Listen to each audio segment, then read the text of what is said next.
विवाह के बाद भी भगवान को नहीं भूलना चाहिए।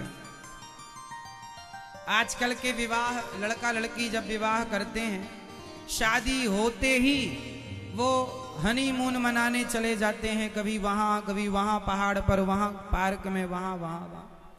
शादी हो तो सबसे पहले वृंदावन आओ, शादी हो तो सबसे पहले धाम में आओ, बिहारी जी का दर्शन करो, 7 दिन की प्रेम पूर्वक कथा सुनो।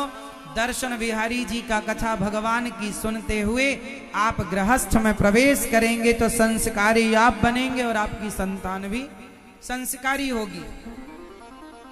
संतान पर वो पूरा प्रभाव पड़ता है जो माँ बाप आचरण व्यवहार करते हैं। और तो सब ठीक है, यदि माँ बाप को शुगर की बीमारी है, माँ बाप को श्वास की बीमारी है, तो वो बीमारी बच्चे में भी आएगी। कुछ बीमारियां डॉक्टर कहते हैं कि वो माँ बाप से बच्चों में आती हैं। ये बात सही है या गलत है?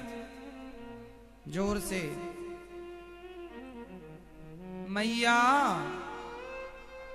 ओ दादाजी चला लो मोबाइल, चला लो। सुनो,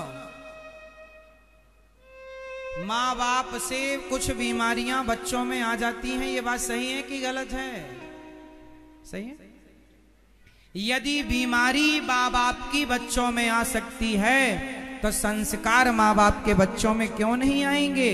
जो व्यवहार माँ बाप का, जो आचरण, जो नेचर माँ बाप का, जो स्वभाव संस्कार माँ बाप का, वही बच्चों का।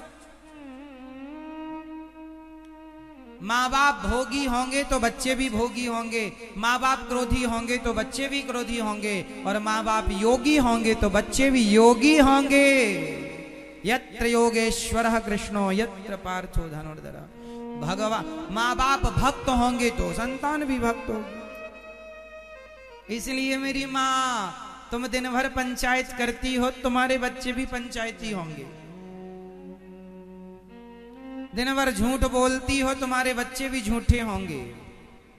दिन भर लड़ती हो, तुम्हारा बच्चा भी दिन भर लड़ेगा। तुम्हारा पूरा प्रभाव पड़ेगा, देख लेना, विश्वास ना हो तो। इसलिए सुधरो। माँ बाप की जिम्मेदारी ज्यादा है। करदम जी महाराज की पत्नी आई तो शादी होने पर पहले कहाँ जाना चाहिए? वृंदावन, श्री अयोध्या जी, द्वारिकाधीश जी, बद्रीनाथ जी, आप जाओ, जगन्नाथ जी, भगवान का दर्शन करो, भगवान से आशीर्वाद लो। हे प्रभु, हम इस गृहस्थ में रहकर, हे नाथ, हम आपको कभी ना भूलें, ऐसी कृपा करो। पति पत्नी दोनों रहो, भगवत चिंतन करो। रोज सवेरे उठ के भगवान का एक माला जपो, दोनों पति पत्नी बैठो जाप में। सोचो कि जिस घर में पति पत्नी रोज सवेरे जाग कर नहा धोकर भगवान का नाम जप कर रहे हो, तो तुम्हारे बच्चे ऑटोमेटिक तुम्हें देख देख के भगवान का नाम जपना सीख जाएंगे कि माँ बाप ये कर रहे हैं।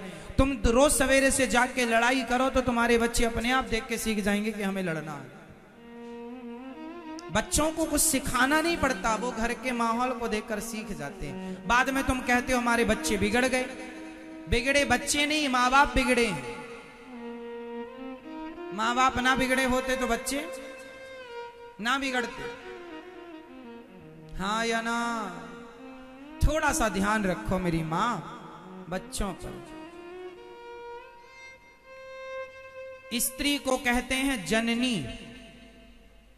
स्त्री को कहते हैं, जोर से, क्यों? क्योंकि स्त्री बच्चा पैदा करती है, इसलिए नहीं। बच्चे तो भैंस भी पैदा करती है, बच्चे तो भैंस के भी होते हैं, उसके बच्चे तो बकरी के भी होते हैं।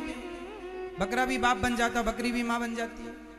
बच्चे तो चिड़िया के भी होते हैं, बच्चे तो हाथी के भी होते हैं, हथनी के, शेरनी के, सबके बच्चे होते हैं, और बच्चे तुम्हारे भी। तो बच्चे पैदा करने से तुम्हें जननी नहीं कहा जाता। ऐसे तो फिर बकरी को भी जननी कहे।